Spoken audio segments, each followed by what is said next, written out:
Hi viewers, welcome to our channel. ప్రస్తుతం మనతో పాటు భరద్వాజ్ గారు సీనియర్ జర్నలిస్ట్ ఉన్నారు. వారితో ఒకసారి మాట్లాడదాం. సార్ నమస్కారం. నమస్తే.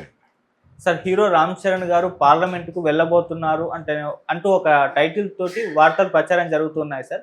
ఏంటా అని చూస్తే అప్రర్థమైంది. ఆయన బుచ్చిబాబు గారితో ఒక సినిమా తీస్తున్నారు కదా, ఆ సినిమాకి సంబంధించి పార్లమెంట్లో ఒక షూట్ జరగాలి, దానికి సెట్ వేసే బదులు ఒరిజినల్గా ఉంటే బాగుంటుంది, అథెంటిక్గా ఉంటుందని చెప్పేసి పర్మిషన్ అడిగారని చెప్పేసి వార్తలు వినిపించాయి. అయితే వాళ్ళు పర్మిషన్ ఇవ్వలేదు. కాకపోతే పవన్ కళ్యాణ్ గారు ఆ తర్వాత రంగంలోకి దిగి పర్మిషన్ ఇప్పించారని చెప్పేసి కూడా కథనాలు ప్రచారం జరుగుతున్నాయి సార్. అయితే ఈ విధంగా పార్లమెంట్లో కానివ్వండి, లేకుంటే అసెంబ్లీలో కానివ్వండి షూటింగ్ చేసిన సందర్భాలు ఏమన్నా ఉన్నాయి ఇంతకు ముందు? మరి ఇదే ఫస్ట్ టైం ఈ విధంగా షూటింగ్ జరుగుతుందా? మరి దీని గురించి మీరేం చెప్తారు? ఏం కాదు, కానీ గతంలో అంటే పార్లమెంట్ మీద దాడి జరగడానికి ముందు పార్లమెంట్ని షూట్ చేయటం అంటే లోపలికి వెళ్ళి షూట్ చేయటం కాదు, కొంత ఆ ఇంటీరియర్స్ అవి షూట్ చేసుకుని వాటిని వాడుకుంటూ సినిమాలు తీసిన సందర్భాలు ఉన్నాయి. అలాగే దీనిలో జరిగేది ఏంటంటే వీళ్ళు ఆ ఎక్స్టీరియర్స్ కొన్ని తీసుకుంటారు, ఇంటీరియర్స్ కొన్ని షూట్ చేసి కీలక సన్నివేశాలు సెట్లో షూట్ చేసి మిక్స్ చేసుకుంటూ ఒరిజినల్గా పార్లమెంట్లోనే తీశారు అనే ఇంప్రెషన్ కలిగేలాగా మ్యాచ్ చేస్తారు. ఈ పద్ధతి చాలా సందర్భాల్లో జరిగింది. ఆ మేరకు అంటే వాళ్ళ జనరల్ ప్రొసీజర్కి ఇబ్బంది లేకుండా షూటింగ్ జరగాలి. అందుకని పార్లమెంట్లో కూడా కొన్ని సందర్భాల్లో ఇలాంటి అనుమతి ఇచ్చిన ఇవి జరిగినాయి. అంటే మనోజ్ కుమార్ లాంటి వాళ్ళు ఎంటర్ అయ్యి మాట్లాడి తెచ్చుకుని పర్మిషన్లు చేసిన చరిత్ర ఉంది. కానీ 2001 ఆ టైంలో ఒక దాడి జరిగింది పార్లమెంట్ మీద. జరిగిన తర్వాత లష్కరే తోయిబా వీళ్ళు సాయుధ దాడి ఒకటి జరిగింది. ఈ సాయుధ దాడి జరిగిన తర్వాత ఈ పర్మిషన్లు ఇవ్వటం అనేది దాదాపుగా ఆగిపోయింది. ఓకే, చాలా రెస్ట్రిక్టెడ్ ఏరియాగా మారిపోయింది. నిజానికి దీనికంటే చాలా ముందు 85 నుంచే చాలా రెస్ట్రిక్టెడ్ ఏరియాగా మారిపోయింది ఢిల్లీ ప్రతి ప్రాంతం. నిఘా పెరిగింది. ఏది ఇందిరాగాంధీ గారి హత్య తర్వాత ఉగ్రవాదుల కదలికల మీద నిఘా అనే పేరుతో విపరీతంగా ప్రతి ఏరియాని రిస్ట్రిక్ట్ చేయటము, అలాగే సోదాలు, ఇవన్నీ ప్రతి చోట కూడా సైనిక మోహరింపు, బంకర్లు ఇవి ఎక్కువ దర్శనం ఇస్తాయి. ఢిల్లీలో ఎక్కడికి వెళ్ళినా కానీ సెక్యూరిటీ చెక్స్ ఎక్కువ ఉంటాయి. ఏ ఆఫీస్కి వెళ్ళినా చివరికి కాన్స్టిట్యూషనల్ హౌస్ అని ఒకటి ఉంటుంది. ఆ కాన్స్టిట్యూషన్ హౌస్కి వెళ్ళినా అక్కడ కూడా ఈ చెక్స్ ఉంటాయి. నిజానికి అందులో ఎవరైనా రూమ్ తీసుకుని ఉండొచ్చు కూడా, ఒక ఎంపీతో లెటర్ తీసుకుంటే. అయినప్పటికీ అక్కడ కూడా చెక్స్ ఇవన్నీ భరించాలి, తప్పదు. భద్రత కోసం ఎక్కువ మెజర్స్ తీసుకున్నటువంటి సిటీ అనివార్యంగా ఢిల్లీ. ఎందుకంటే దేశ రాజధాని కాబట్టి. అది ప్రధాని ఇంట్లో అంటే ఆవిడ ఆఫీస్కి వెళ్తూ ఉండగా జరిగినటువంటి దాడి అది, ఇందిరాగాంధీ హత్య. ఈ మధ్య కాలంలో ఎమర్జెన్సీ మీద ఒక సినిమా తీసింది ఆవిడ, కంగనా రనౌత్. అవును, ఎమర్జెన్సీ పేరుతో ఆవిడ దాదాపు ఇందిరాగాంధీ బయోపిక్ తీసింది. ఈ బయోపిక్ సందర్భంగా చాలా లొకేషన్స్లో ఆవిడ పర్మిషన్ అడిగారు గవర్నమెంట్. కొన్ని చోట్ల వచ్చినాయి, కొన్ని సెటిల్స్ తీశారు. అందులో పార్లమెంటులో ఆవిడ అనుమతి అడిగారు.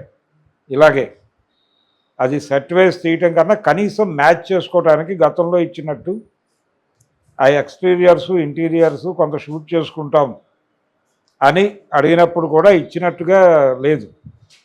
వాళ్ళు ఏదో షూట్ చేసి మేనేజ్ చేశారు, కానీ అధికారికంగా వాళ్ళు అడిగినన్ని రోజులు అడిగిన పద్ధతిలో పర్మిషన్లు వచ్చినట్టుగా అయితే లేదు. ఆ సినిమా రిలీజ్ అయింది, పెద్దగా జనాలను ఆకట్టుకోలేదు. ఇలా పైగా ఆవిడ బీజేపీతో ట్రావెల్ అవుతున్నారు, బీజేపీ ఎంపీగా ఉన్నారు. అయినప్పటికీ ఆవిడకి సాధ్యం కాలేదు అనుకున్న స్థాయిలో. అయితే వీళ్ళ సినిమాకి వచ్చేసరికి పవన్ కళ్యాణ్ ఎంటర్ అయ్యి అదేదో సానుకూల పరిచారు అంటున్నారు, కానీ ఎక్కడ సానుకూల పరిచారు, ఏ ఏరియా వరకు వాళ్ళకి అనుమతులు దొరికాయి, ఎక్కడి వరకు షూట్ చేసుకోవడానికి వెళ్తున్నారు అనేది క్లారిటీ లేవు. అది కూడా పాత పద్ధతుల్లోనే ఇచ్చి ఉండొచ్చు. కొన్ని ఎక్స్టీరియర్లు కొన్ని ఇంటీరియర్లు తీసుకోండి, హడావిడి లేకుండా. తమిళనాడు ప్రభుత్వం చాలా ఓపెన్గా ఒక వెబ్సైట్లోనే పెట్టారు, ప్రభుత్వ కార్యాలయాల్లో దేన్ని వాడుకోవచ్చు, దేన్ని వాడుకోకూడదు, దేన్ని వాడుకుంటే ఎంత ఫీజు ఇవ్వాలి, ఎక్కడ వరకు అనుమతులు ఇస్తారు, ఏవేవి అలౌ చేస్తారు దాకా వివరాలతో వాళ్ళు ఒక సైటు పెట్టారు. అదొక క్లారిటీ. అంటే ప్రెజర్ను వాడుకోవచ్చు, రోజుకి ఎంత అవుతుంది, వీళ్ళు ఇంతమంది మాత్రమే ఎంటర్ కావాలి. అలాగే కోర్టు వాడుకోవచ్చు, కోర్టుకు కూడా పర్మిషన్ ఇస్తాం, ఇంత పే చేయాలి. ఇలాగే అనేక నిబంధనలతో కూడినటువంటి పత్రాలు అవన్నీ పెట్టారు. అదొక పద్ధతి. వాళ్ళు అసెంబ్లీలో షూట్కి కూడా అనుమతులు ఇస్తామన్నారు. అయితే దానికి కూడా చాలా రిస్ట్రిక్షన్స్ పెట్టారు. కాన్వాయిలు అలో చేయరు, ఎవరైనా సరే ఆ ప్రాంగణంలో మామూలుగా ఉండాలి. వాళ్ళు కూడా చెప్పిన స్పెసిఫిక్ టైంకి వచ్చి స్పెసిఫిక్ టైంకి క్లోజ్ చేసుకుని వెళ్ళిపోవాలి. సింగిల్ లొకేషన్ అంతే. అంటే అక్కడ వరకు వాళ్ళకి అవకాశం కల్పిస్తారు బ్లాక్ చేసి.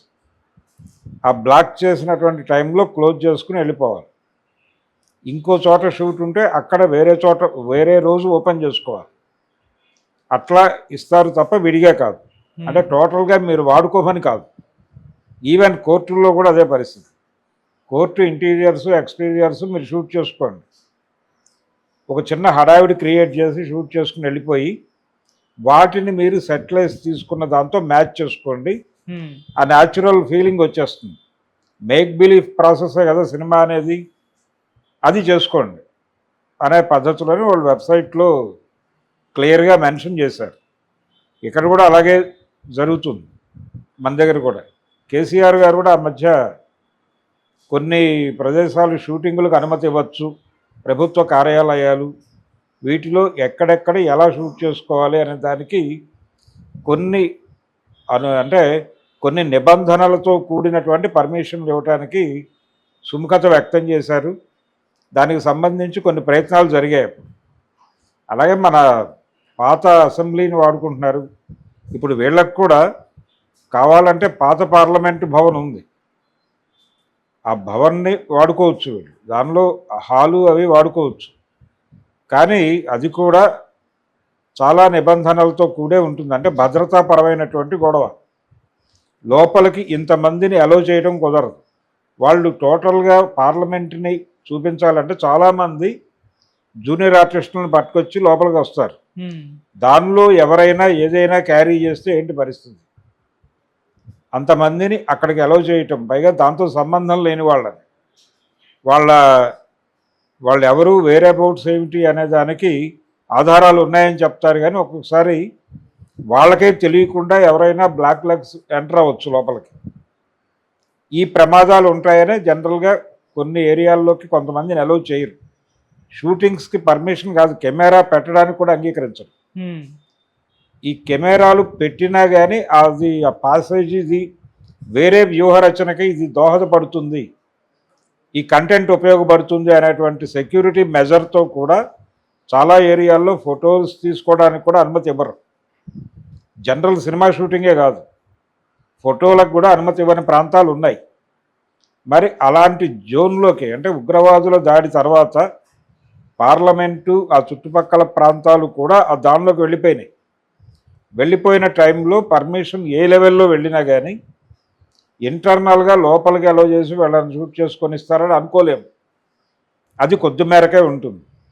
అలాగే వీళ్ళు జమా మసీదులో కూడా షూటింగ్ చేసుకుంటామని అడిగారట ఈ సినిమాకి సంబంధించి. అయితే దానికి కూడా ఇప్పుడు ప్రస్తుతం వాళ్ళ పండగ రోజులు నడుస్తున్నాయి, రంజాన్ మాసం నడుస్తోంది. సో ఇది అయిపోయిన తర్వాత వీలు వెంబడి ఎక్కడ వరకు ఎలా చేయాలి అనే దానికి నిబంధనలతో కూడిన పర్మిషన్ వచ్చే అవకాశం ఉంది అనేదే వాళ్ళకున్న సమాచారం. అంతే తప్ప ఓపెన్గా షూట్ చేసుకోవడానికి వాళ్ళు అలౌ చేయరు. హిందూ టెంపుల్స్లో కూడా లేదు అది. హిందూ టెంపుల్స్లో కూడా మూల విరాట్టుని ఫోటో తీయటం అనేది నిషిద్ధమే. చాలా ప్రాంతాల్లో కెమెరాలు చెక్ చేసి తీసేసుకుంటారు. సెల్ ఫోన్స్ను అలౌ చేయట్లేదు చాలా చోట్ల. కారణం లోపలికి వెళ్ళి ఫోటోలు తీస్తారని, కంటెంట్ బయటకు వెళ్తుంది అనేది. ఈ కంటెంట్ ఆధారంగా ఎవడు ఏ రకమైన వ్యూహరచన అయినా చేయొచ్చు. అందుకని భద్రత అవసరమైన ప్రదేశాలు, అవతల వాళ్ళకి టార్గెట్ అయ్యేటువంటి ప్రదేశాలు అవి రిస్ట్రిక్టెడ్ ఏరియాగానే ఉంటాయి. అందుకని పార్లమెంట్లో అనుమతి అనేది వీళ్ళు బోల్డ్గా మాట్లాడేస్తున్నారు. పవన్ కళ్యాణ్ మాట్లాడినా ఇంకెవరు మాట్లాడినా వాళ్ళ నిబంధనలను దాటి ఆ నిబంధనల మేరకే ఇస్తారు తప్ప వాటిని దాటి అనుమతులు ఇవ్వటం అనేది కుదిరే వ్యవహారం కాదు. పవన్ కళ్యాణ్ వెళ్ళటం వలన అతని మీద ఉన్నటువంటి గౌరవంతో కొన్ని సడలింపులు అవి కూడా టోటల్గా పార్లమెంట్ని అప్పచెప్పడం లాంటి పనులు అయితే జరగవు. Okay sir. వీళ్ళు మ్యాచ్ చేసుకుంటారు. ఓకే. ఆ మ్యాచ్ చేసుకోవడానికి కొంత న్యాచురల్ ఫ్లేవర్లో షూట్ జరిగింది అని అనిపించుకోవటానికే. గతంలో అనుమతులు ఇచ్చిన రోజుల్లో కూడా ఇలా బ్రాడ్ అనుమతులు లేవు. అప్పుడు కూడా మ్యాచింగే. అప్పుడు కూడా దీన్ని దాంతో మ్యాచ్ చేసి ఎడిటింగ్లో ఆడియన్స్ని కన్విన్స్ చేయటమే. ఇప్పుడు కూడా అదే జరుగుతుంది. ఈ సినిమాకి ఏదో పెద్ది అని టైటిల్ చెప్తున్నారు. ఇది స్పోర్ట్స్ నేపథ్యంలో సినిమా అంటున్నారు. ఈ స్పోర్ట్స్ నేపథ్యము ఇలా అనుకున్నప్పుడు ఇది కేవలం స్పోర్ట్స్ నేపథ్యమా ఇంకా ఏమైనా ఉందా అంటే రాజకీయం కూడా లింక్ అయి ఉంటుంది దీనిలో అనేది అర్థమవుతోంది. వీళ్ళు షూట్ చేస్తున్నటువంటి పద్ధతులు, వీళ్ళు పర్మిషన్లు అడుగుతున్న పద్ధతులు చూస్తే ఇది దేశ భద్రతకి సంబంధించిన విషయాలు కూడా ఇన్వాల్వ్ అయినటువంటి, అంటే ఒక మేజర్ క్రైమ్ నేపథ్యం కూడా ఉండొచ్చు. క్రీడా సంబంధమైనదే, బెట్టింగు, దీని వెనకాల ఉన్న మాఫియా, దాంతో లింక్ అయి ఉన్నటువంటి దేశ అంతర్గత భద్రత, వీటన్నిటినీ లింక్ చేస్తూ ఏదో స్టోరీ రాసుకున్నాడు అతను.